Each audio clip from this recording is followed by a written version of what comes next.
Muy buenas tardes. Vamos a dar inicio a la segunda conferencia el día de hoy. Es con la doctora Jacqueline Cano. Bienvenida, doctora. Muchísimas gracias. Me voy a permitir resumir su hoja de vida. Es cirujana dentista, egresada de nuestra Universidad de San Carlos, de la Facultad de Odontología. Es especialista en trastornos temporomandibulares y dolor orofacial, magna cum laude, egresada de la Universidad de Andrés Bello, Santiago de Chile, en el 2018. Tiene una formación continua en odontología láser del Grupo de Estudio Láser de Odontología en Perú, de 2019. Es miembro activo de la Asociación Internacional por el Estudio del Dolor IASP desde 2018.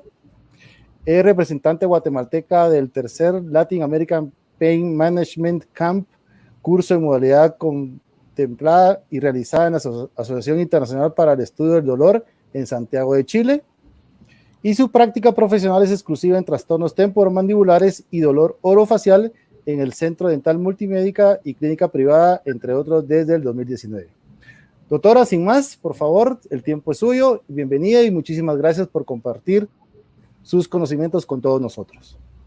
Muchísimas gracias a todos. Gracias por estar conectados. Gracias a la Escuela de Estudios de Posgrado de la Universidad de San Carlos de Guatemala, que nos permite dentro de esto estar conectados.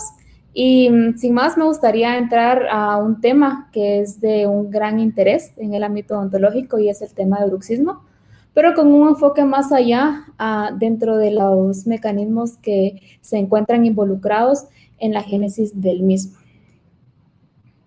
Entonces tenemos que el bruxismo, ¿sí?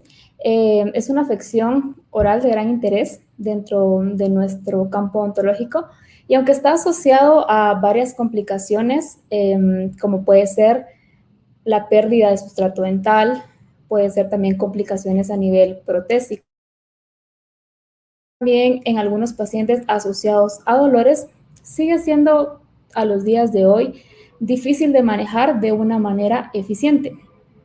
Esto puede estar asociado a que la mayoría de los tratamientos para bruxismo están enfocados más que todo en el manejo de la consecuencia y dejan por un lado, dejan fuera los mecanismos etiológicos que lo producen.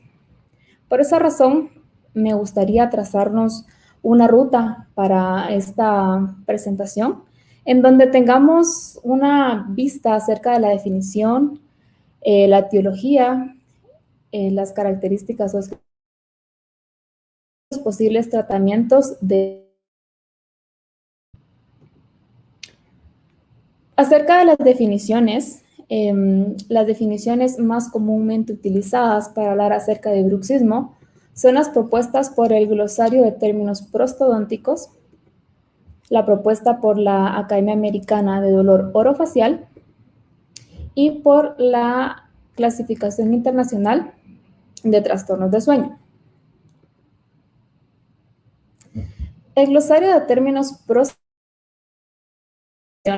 define el bruxismo de los dientes como un hábito oral que consiste en rechinar o apretar los dientes, que es involuntario, rítmico o espasmódico, no funcional, que no son movimientos mandibulares de masticación y lo que puede conducir a un trauma oclusal.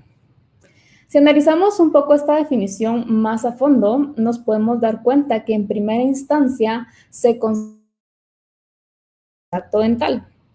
Pero, ¿qué sucede entonces en el caso de las personas edéntulas? ¿Será que una persona edéntula no puede bruxar? Es decir, realizar movimientos de empuje o deslizamiento de la mandíbula, para los cuales requiere los mismos patrones de activación de los músculos de la masticación, del rechinamiento o el apretamiento.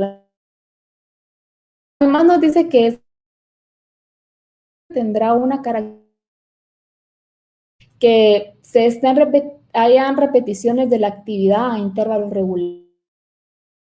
Tendrá la naturaleza de un espasmo. Otra de las cosas importantes de esta definición es que incluso nos indica que es un hábito no funcional o parafuncional, y que incluso nos puede conducir a un trauma oclusal. Esto implica que el bruxismo en sí es una condición que no tiene un sentido funcional y que incluso está asociado a factores que nosotros estamos seguros de que un factor fisiológico importante como podría ser el mantener la permeabilidad de la vía aérea durante el sueño. La Academia Americana de Dolor Orofacial define el bruxismo como una actividad parafuncional, diurna o nocturna, que incluye apretar y rellenar los dientes. Si bien es cierto, esta definición nos indica las características circadianas como diurno o nocturno. Hoy en día se prefiere utilizarlos por la imparcialidad de estos términos, ya que nosotros podemos estar durmiendo en el día y estar despiertos durante la noche. La definición propuesta por la Clasificación Internacional de Trastornos de Sueño nos indica que el bruxismo es un apriete dental durante el sueño y que generalmente está asociado con el despertar del sueño. Esta definición se centra más en las características circadianas durante el sueño e incluso lo asocia directamente con el despertar del sueño. Debido a que no había un consenso en cuanto a la definición y criterios diagnósticos para bruxismo, en el año 2012, con publicación en el año 2013, se llevó a cabo un consenso internacional por expertos en el tema, con el objetivo de proponer una definición sencilla sobre bruxismo, respetando sus características circadianas y que ésta fuese imparcial de los mecanismos que pueden estar involucrados y que al mismo tiempo no se pudiese asociar a comorbilidades. Y además, otro objetivo era proponer un sistema de clasificación diagnóstica.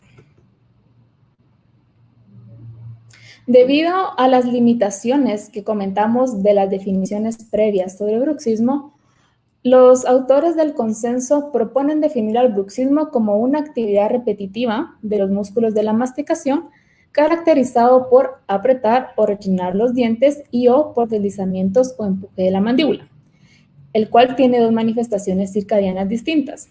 Este puede presentarse durante el sueño y es conocido como bruxismo del sueño, y presentarse también durante la vigilia, lo que es conocido como bruxismo vigil.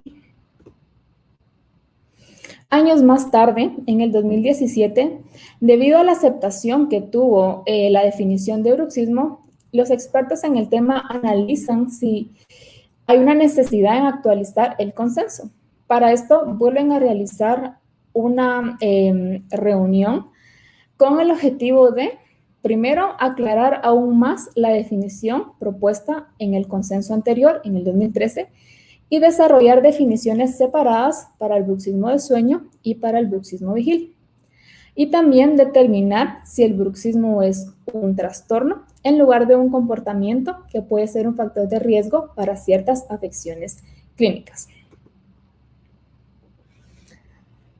Debido a que generalmente el bruxismo de sueño y el bruxismo vigil son considerados comportamientos diferentes, ya sea en el sueño o en la vigilia respectivamente, los autores del consenso sugieren que la definición única sobre bruxismo sea retirada a favor de las siguientes dos definiciones.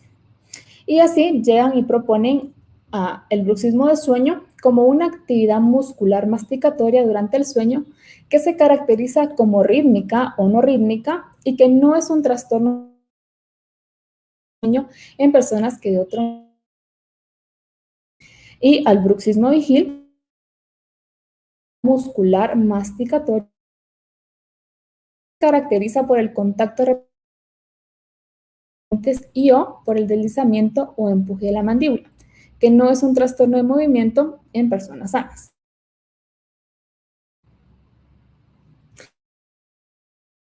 La definición es que habla sobre el bruxismo como una actividad muscular.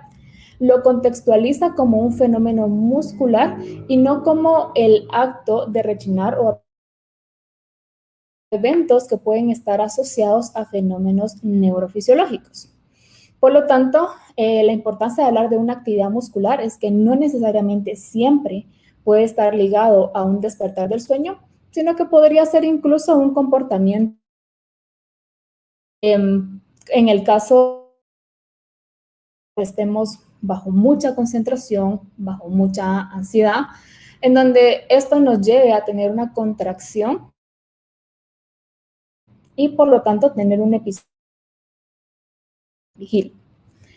Además, otra de las cosas importantes de esta definición es que nos indican que el bruxismo no es un desorden per se. Quiere decir que no es una patología en sí, lo cual no le resta valor, porque nos podía dar un signo importante para que nosotros podamos determinar otro tipo de patologías que podrían ser un signo de que algo puede estar. El otro objetivo que se propusieron en esta revisión del consenso era determinar si el bruxismo es un trastorno en lugar de un comportamiento, que puede ser un factor de riesgo para ciertas afecciones clínicas. Lo que es cierto es que el bruxismo puede ser una actividad muscular inocua, es decir, no representar ni un factor de riesgo ni un factor de protección. En algunas personas, y esto asociado a la muscular, cuando aumenta las consecuencias negativas, por ejemplo, a nivel de la cavidad oral, como podría ser un desgaste dental excesivo, podrían ser complicaciones protésicas, o en algunos pacientes en donde el aumento de la actividad muscular pueda llevarnos a fatiga. Y esta fatiga puede estar relacionada con dolor a nivel de los músculos de la masticación y en algunos casos puede estar asociada a problemas o dolor a nivel de la articulación temporomandibular. Pero también es importante tomar en cuenta que al día de hoy la evidencia también nos indica que el bruxismo podría ser incluso un factor de protección. Y esto podría asociarse, por ejemplo, al ser la etapa final de un despertar que va a cumplir con la función de evitar el colapso de la vía aérea y mantener la permeabilidad de esta vía durante el sueño. Además, podría reducirnos de forma significativa el desgaste químico que pueden sufrir nuestra estructura dental debido a los ácidos en el reflujo gastroesofágico, aumentando la salivación. Si nos damos cuenta, el poder ver al bruxismo como desde un punto de vista de un signo de que algo más puede estar pasando, nos permite entonces hacernos la pregunta sobre cuáles son los mecanismos etiológicos involucrados en el mismo. Durante mucho tiempo, la profesión odontológica se sentía bastante confiada acerca de singular y mecanicista, que tenía una directa relación periféricos o ser las interferencias. Es cual que tuvo con esta que es la 61. El factor oclusal más común asociado al bruxismo es la discrepancia que existe entre relación céntrica y oclusión céntrica, y que esa discrepancia incluso podría estar acompañado de contracciones asincrónicas o tensión sostenida a nivel de los músculos. Este estudio permitió la realización de estudios que avalaban este concepto, incluso reportaban que podían disminuir los episodios de bruxismo o incluso eliminar el bruxismo después de hacer ajustes o correcciones a nivel oclusal. Sin embargo, años un poco más adelante, el poder analizar un poco más acerca de la metodología de estos estudios que no tenían una buena surgir diferentes estudios que empezaron a cuestionar este concepto. Estos estudios cuestionaban en sí la falta de armonía oclusal o los contactos prematuros como el factor etiológico del bruxismo, y empezaron a informar que la actividad del bruxismo no se reducía con las terapias oclusales. Empezaron a informar que la prevalencia de bruxismo de sueño era similar en personas que tenían interferencias oclusales y con aquellas que no presentaban interferencias oclusales. Incluso había una falta de correlación entre la morfología dental y los eventos de bruxismo de sueño. Encontraban diferencias entre las variables oclusales y las variables fisiológicas entre pacientes con bruxismo de sueño y pacientes en los grupos controles.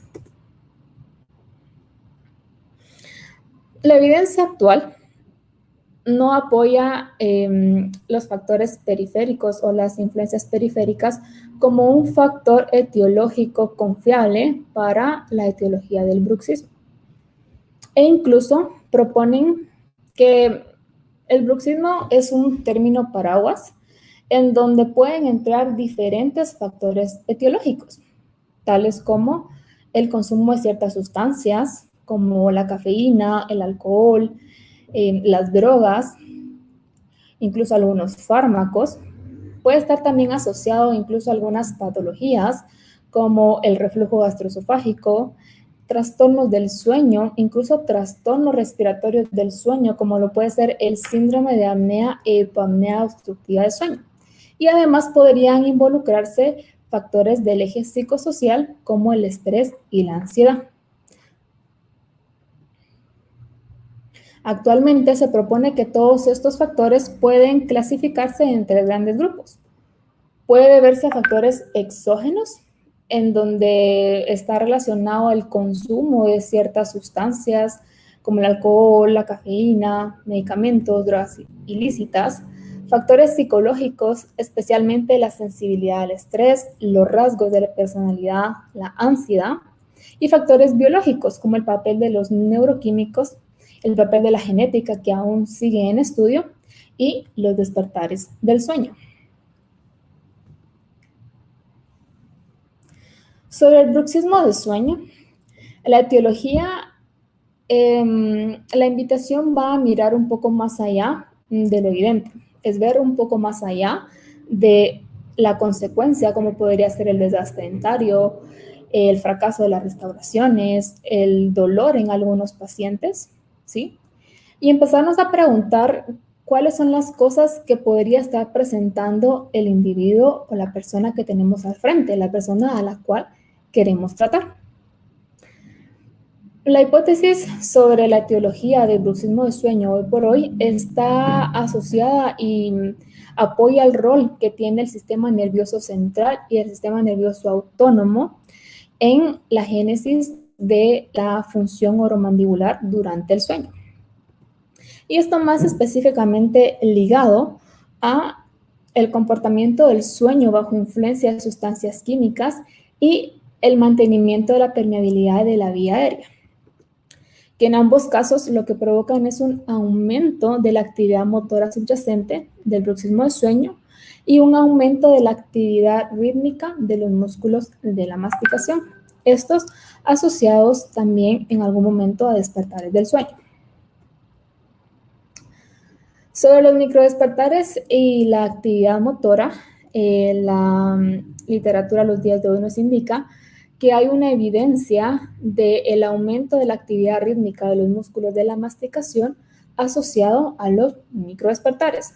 Los microdespertares son periodos transitorios que duran entre 3 a 10 segundos durante el sueño, en donde hay un aumento de la actividad encefalográfica, es decir, de la actividad cerebral, donde también podemos presenciar un aumento de la actividad cardíaca, es decir, taquicardia, y un aumento en el tono muscular.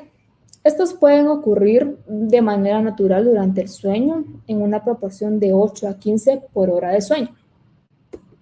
Sobre el sueño tenemos que mencionar que tiene 2 fases.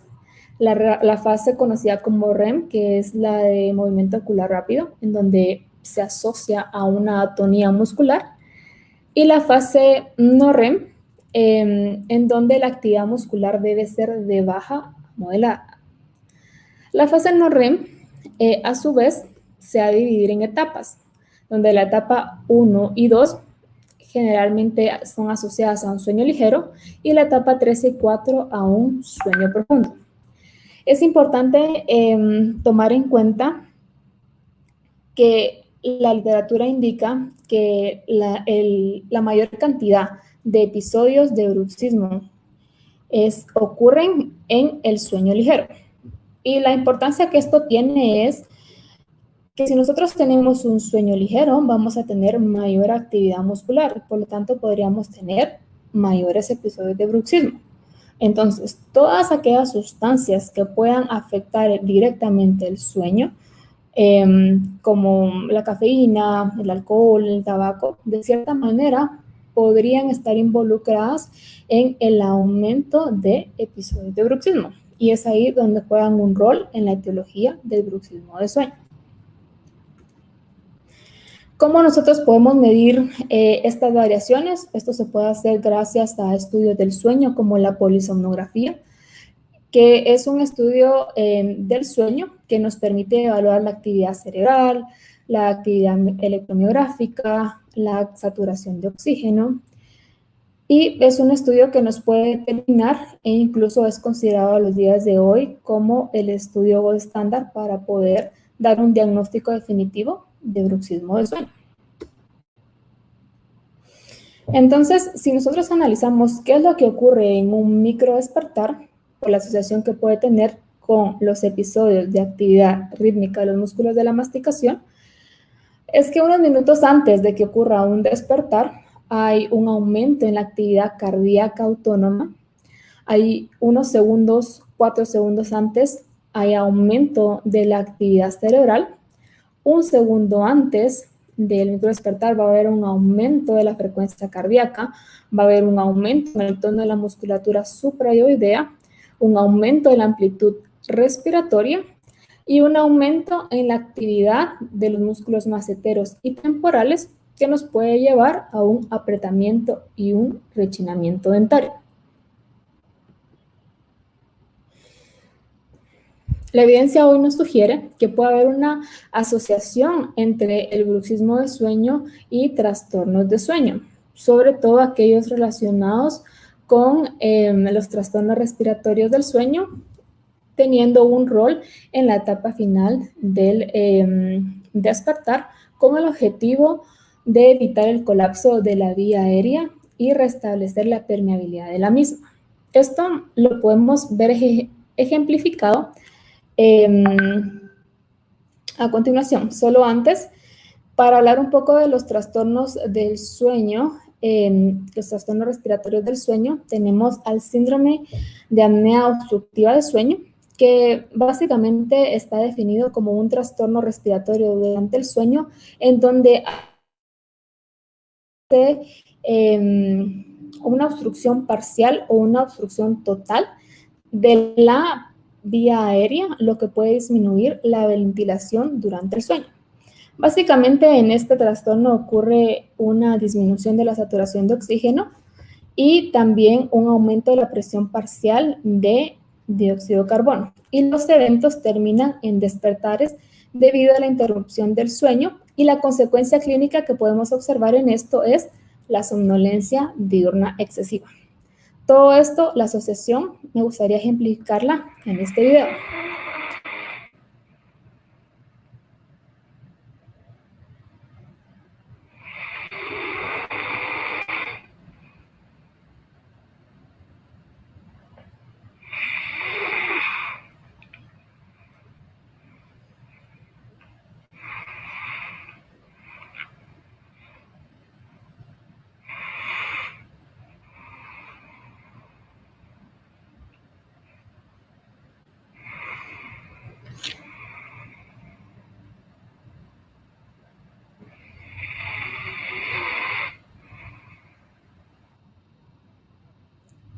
Entonces, No sé si lograron apreciar, pero sí me gustaría tratar de describirles el video, ¿sí? Si se dan cuenta, la persona está teniendo roncopatía, que dicho sea de paso, la roncopatía es el sonido que se produce cuando pasa aire a través de una vía aérea obstruida, ¿sí? Este es un signo importante que nos podría indicar si un paciente puede tener un trastorno respiratorio durante el sueño. Esto asociado a otros factores como podría ser el índice de masa corporal, la valoración de la vía aérea, ¿sí? Esto nos podría dar una indicación de que algo está pasando en el individuo. Entonces, si observan en este video, el paciente está teniendo una dificultad respiratoria, perdón.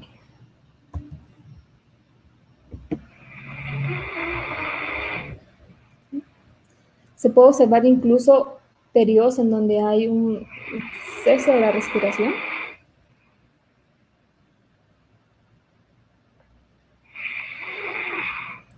Y luego actividad de los músculos de la masticación, seguido de apretamiento o rechinamiento dentario.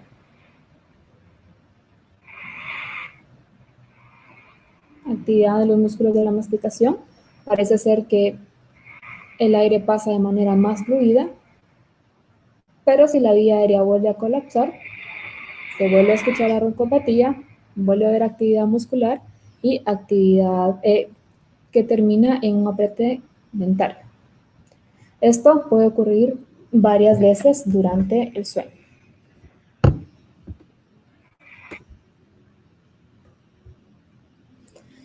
Sobre la teología del bruxismo vigil, a los días de hoy se habla de que es más como un comportamiento, es más asociado a un hábito, ¿sí? Es como lo que hacemos cuando estamos estresados. Si yo estoy estresado, empiezo a tener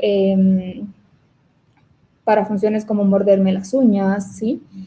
El bruxismo vigil está asociado más al eje psicosocial, sensibilidad al estrés, rasgos de personalidad y ansiedad. Avanzando un poco más, tenemos que hablar acerca de cómo podemos llegar a un diagnóstico. Y si lo recordamos al inicio, el consenso también buscaba eso, tener una clasificación diagnóstica acerca de bruxismo. Ellos proponen que nosotros podemos dar diagnósticos de bruxismo desde posible, probable y definitivo. Podemos dar el diagnóstico de un posible bruxismo cuando tenemos un autorreporte, ¿sí? El paciente nos indica que tiene episodios de bruxismo, ¿sí? O a través de cuestionarios que se realizan en la anamnesis. Podemos dar un diagnóstico de probable bruxismo cuando hay un autorreporte más una evaluación clínica y podemos dar un diagnóstico definitivo cuando tenemos, por ejemplo, en el caso de bruxismo de sueño, un estudio de polisomnografía de manera deseable con audio y video, y a nivel del bruxismo vigil, sí tenemos una electromiografía. Sobre el reporte, es de cierta manera o se hace un poco más fácil cuando hablamos de bruxismo vigil. El paciente pues efectivamente nos podría decir, cuando yo voy manejando y voy estresado, tiendo a apretar mis dientes y a apretar la mandíbula. Es mucho fácil en ese sentido. En el sentido de el bruxismo de sueño es un poco más complicado, pero tenemos varias herramientas que podemos utilizar. Incluso podemos hacer esta pregunta al compañero de sueño del paciente, le podemos pedir que se grabe, como lo podemos observar en el siguiente video.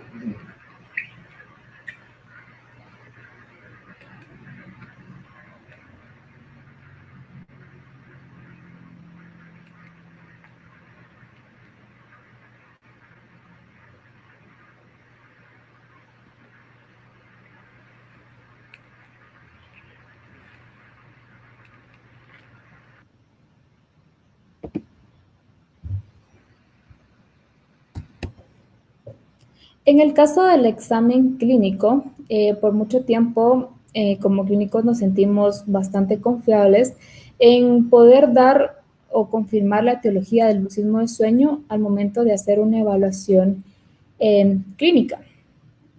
Sin embargo, a los días de hoy esto también es un poco cuestionable porque no todo el desgaste dental puede estar relacionado con el bruxismo. El desgaste dental en sí también tiene una etiología multifactorial y puede estar relacionada a los hábitos, puede estar relacionada también a la consistencia de los alimentos, a las sustancias que ingerimos, si son sustancias ácidas, si son sustancias erosivas, ¿sí? Generalmente el desgaste dentario también es una combinación de un desgaste químico y un desgaste erosivo. Otra cosa importante, otro aspecto importante a tomar en cuenta acerca del desgaste dentario es que solo nos está indicando que hay pérdida de sustrato dental, pero no nos dice en qué momento se perdió ese sustrato dental. Nosotros solo vemos al ser irreversible que ya se perdió, pero no sabemos si esto es algo que está pasando actualmente o es el signo de algo que pasó con anterioridad. Otro aspecto que se puede apreciar a nivel de los músculos de la masticación podría ser el aumento de la masa muscular, como ocurre en el caso de la hipertrofia maseterina. Y en algunos casos podemos presentar también el reporte de dolor. Lo que es importante acerca del dolor es que el 40% de pacientes con bruxismo son asintomáticos. Quiere decir que puede existir un grupo de pacientes que bruxan y que no van a tener dolor. Y esto es algo bien importante porque constantemente los pacientes dicen, yo bruxo porque me duele, ¿sí? Y tenemos que tomar en cuenta que el 40% de los pacientes son asintomáticos. Por lo tanto, tenemos que aclarar que el bruxismo no es dolor, no es sinónimo de dolor y tampoco es un trastorno temporomandibular. Recordándonos un poco acerca de la clasificación diagnóstica, nos decía que para poder hacer un diagnóstico de bruxismo definitivo durante el sueño era necesario tener un estudio de polisomnografía y en el caso del bruxismo vigil puede ser ya sea con una electromiografía, es decir, con una evaluación de la actividad de los músculos de la masticación en un estado vigil e incluso actualmente tenemos otro tipo de herramientas como una evaluación momentánea de la ecología a nivel de una aplicación. Esta aplicación es una aplicación bastante utilizada, que es la aplicación conocida como BruxApp. Y esta aplicación lo que hace es que manda una alerta, ¿sí? En un periodo determinado de tiempo, y lo que hace es que le pregunta al paciente cuál es su condición actual. Si está relajado, si se encuentra apretando la mandíbula pero sin contacto dental, si tiene sus dientes en contacto, si tiene un apretamiento dental o si está rechinando. Además, también puede asociar todas estas cosas con dolor. O sea, si yo, por ejemplo, estoy teniendo mis dientes en contacto, si eso también me está generando un dolor a nivel muscular. Entonces, de cierta manera, el uso de esta aplicación también podría ser válido para poder dar un diagnóstico definitivo de bruxismo vigil. Si hablamos un poco más allá de lo que es el tratamiento, ¿sí? Debemos tomar en cuenta que el tratamiento de bruxismo debe tener terapias específicas y específicas en cuanto a la etiología del mismo. En ocasiones el bruxismo puede estar asociado a alguna patología como un reflujo gastroesofágico o un trastorno del sueño, por lo cual vamos a tener que formar parte de equipos multidisciplinarios e incluso van a haber ocasiones en donde vamos a tener que derivar a nuestros pacientes para que puedan tratar la etiología subyacente al bruxismo que el paciente presenta. Por lo tanto, es bien importante que nosotros podamos conocer a la persona que estamos tratando y saber cuáles son los factores que en esa persona están haciendo que presente episodios de bruxismo. Estos tratamientos son amplios, ¿sí? Como son amplias las etiologías. Por lo tanto, es muy importante la evaluación. Y la evaluación no solo de los aspectos clínicos, sino de los aspectos etiológicos que podrían estar involucrados. A grandes rasgos, el tratamiento de bruxismo vigil puede estar primero, si estamos tomando en cuenta que esto es asociado a un hábito, es concientizar a nuestro paciente, hacerle ver que está teniendo un hábito, que llevarlo a la conciencia de ese hábito y que a partir de esa conciencia pueda cambiar su conducta. Si este hábito está asociado al estrés, ¿sí? A la ansiedad, pues hay terapias específicas para el estrés y para la ansiedad. Podrían ser terapias de relajación, pueden ser el mindfulness, pueden ser diversas terapias, ¿sí? A grandes rasgos acerca del bruxismo de sueño, pueden ser cambios de conducta en aquellos factores que están afectando el sueño, como evitar sustancias que me producen sueños ligeros, como el fumar, el alcohol, la cafeína, ¿sí? Tener una higiene de sueño, que es una serie de pasos que nos ayudan a tener un mejor dormir. El uso de guardas oclusales, que lo vamos a discutir en unos instantes. Algunos fármacos, en algunas ocasiones toxina botulínica, y poder reconocer que en algunas ocasiones vamos a tener que derivar. Acerca de los dispositivos orales o los guardas oclusales, se han propuesto, se han realizado diferentes estudios, incluso revisiones sistemáticas acerca del uso de dispositivos orales para el manejo de bruxismo. La literatura pues, nos indica que la evidencia es insuficiente para apoyar el uso de los guardas oclusales para manejar el bruxismo de sueño. Esto puede deberse a que actualmente no tenemos una explicación del mecanismo fisiopatológico por el cual un guarda podría estar involucrado en el manejo de algún factor etiológico del bruxismo. Otros estudios incluso hacen la analogía de que el utilizar un guarda oclusal equivale a las muletas para poder tratar los trastornos temporomandibulares y el bruxismo. Y recomiendan que es prudente limitar el uso de los guardas oclusales como ayuda para el manejo del hábito y para prevenir o limitar el daño dental inducido por el trastorno, más que para hacer un tratamiento como tal.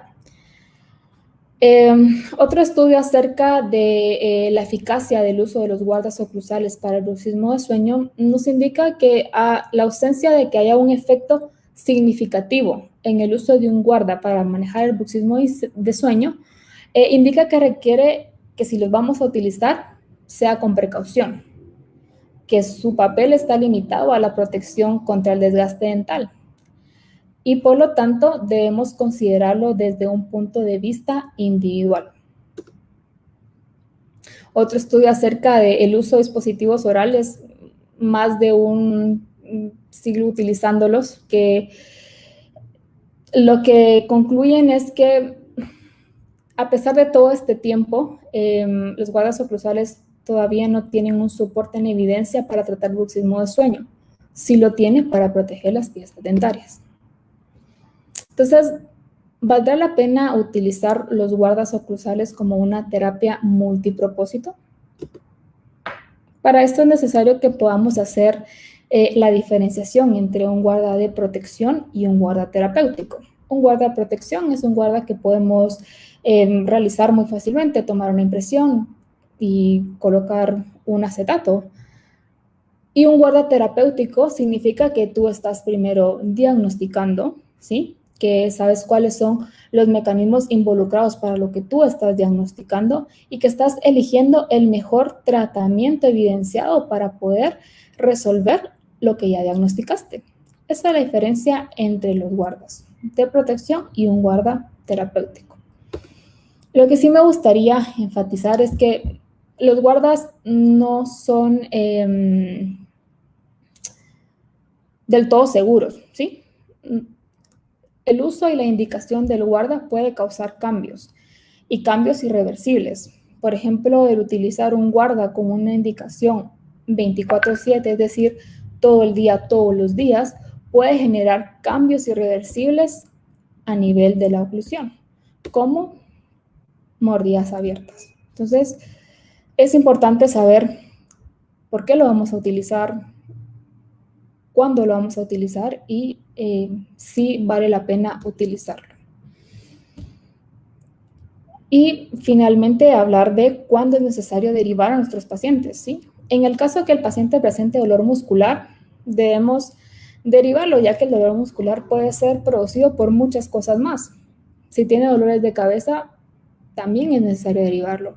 O si tiene reflujo gastroesofágico, o si hay trastornos neurológicos asociados o trastornos respiratorios durante el sueño, como la apnea de sueño.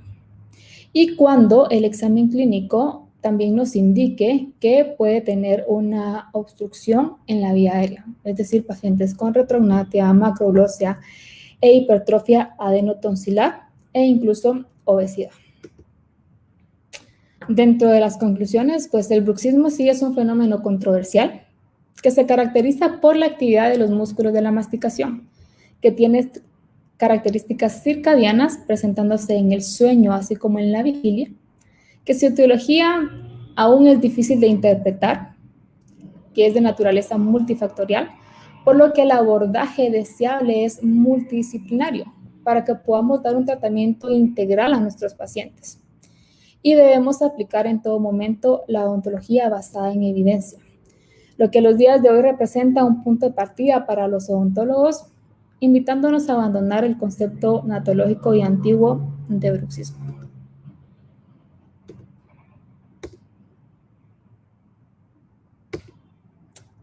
Gracias. Muchísimas gracias, doctora Jacqueline Cano. Vamos a pasar a hacer un par de preguntas y después usted se quedará respondiendo a las demás personas, a los demás colegas, con respecto a las dudas que han surgido. Por ejemplo, nos pregunta el doctor Max Carrillo, le pregunta al doctor Max Carrillo, excelente doctora, si pudiera decirnos si existe o conoce algún abordaje relacionado con la alimentación, si la dieta occidental de comida rápida versus una comida de alimentos crudos completos. Ok. Respecto a la dieta, creo que el enfoque va más allá acerca de evitar el uso de o evitar el consumo de sustancias ácidas o erosivas, ya que la presencia de un ácido a nivel del sustrato dental puede aumentar el desgaste dentario como tal. No sé si con eso logro responder. Muy bien, la doctora Mariela comenta que es increíble que cada vez es más frecuente detectar estos casos en personas jóvenes sin tomar en cuenta a los niños con dentición decidua, en donde se considera normal hasta cierto punto. Para poder responder esa pregunta, y es importante que también el bruxismo en niños es amplio, pero la invitación es a ver el bruxismo de niños como algo que no es normal, ¿sí? Que está asociado también incluso a trastornos respiratorios durante el sueño, y esto puede deberse a que en alguna etapa las amígdalas sí son más grandes que todo lo que es la estructura ósea, ¿sí? Luego con el crecimiento pues esto se ve disminuido. Y otra parte que también debemos tomar en cuenta en los niños es que tienen primero el consumo de muchas sustancias que afectan su sueño, ¿sí? Azúcares, y a la vez también tienen mucha estimulación lumínica de pantallas. Entonces, estas finalmente lo que hacen es que afectan de cierta manera el sueño y los mantienen en un estado de sueño ligero, por lo tanto, se traduce en mayor actividad muscular. Bueno, de ahí otros comentarios que muy interesante, gracias doctora. Otra pregunta, la doctora Nidia Hernández nos dice, buenas tardes, ¿podría hablar sobre bruxismo en niños de 5 años? Yo creo que específicamente la invitación de bruxismo en niños es la siguiente, es saber si el niño está teniendo algún trastorno respiratorio, ¿sí? Y saber dentro de los hábitos cómo es el ambiente en casa, ¿sí? Los niños pueden tener demasiadas estimulaciones lumínicas y tener una dieta muy alta en azúcares y en sustancias ácidas. Yo creo que no podría decirlo específicamente de acuerdo a la edad, ¿sí? Lo que sí tenemos que hacer es, cuando tenemos un caso de un paciente niño y con un relato de bruxismo, es poder valorar aspectos como la vía aérea, ¿sí? Eso creo que sería. Perfecto. Y una última para después usted se queda en el chat. ¿Hasta qué edad es normal el bruxismo en niños? Yo creo que ahí debe ser acompañado, como les digo, no es que sea considerado normal, pero sí debe ir acompañado con una evaluación sobre estructuras como la vía aérea, ¿sí? Y de cierta manera esto tener un abordaje multidisciplinario o interdisciplinario con un otorrinolaringólogo, ¿sí? Hasta ahí a cierto punto ver si hay estructuras que realmente están obstruyendo de cierta manera la vía aérea y valorar si deben ser retiradas o si deben permanecer o se debe esperar a que haya un mayor crecimiento óseo. ¿Sí? Yo creo que la mirada ahí es a evaluar. Perfecto. Muy bien. Muchísimas gracias, doctora, nuevamente. Gracias por compartir todos sus conocimientos. Gracias, que estén muy bien. Gracias a todos. Gracias a todos. Bueno, vamos a empezar. Solo de último, vamos a enviarle su diploma, doctora Cano, en nombre de la Universidad de San Carlos de Guatemala, de la Facultad de Odontología, de la Escuela de Estudios de Posgrado. Le otorgan el presente diploma de conferencista, como conferencista, a la doctora Jacqueline Cano por su participación en el primer congreso en línea organizado por la Escuela de Estudios de Posgrado. Muchísimas gracias. Ya le enviaremos el diploma de agradecimiento. Gracias, doctora.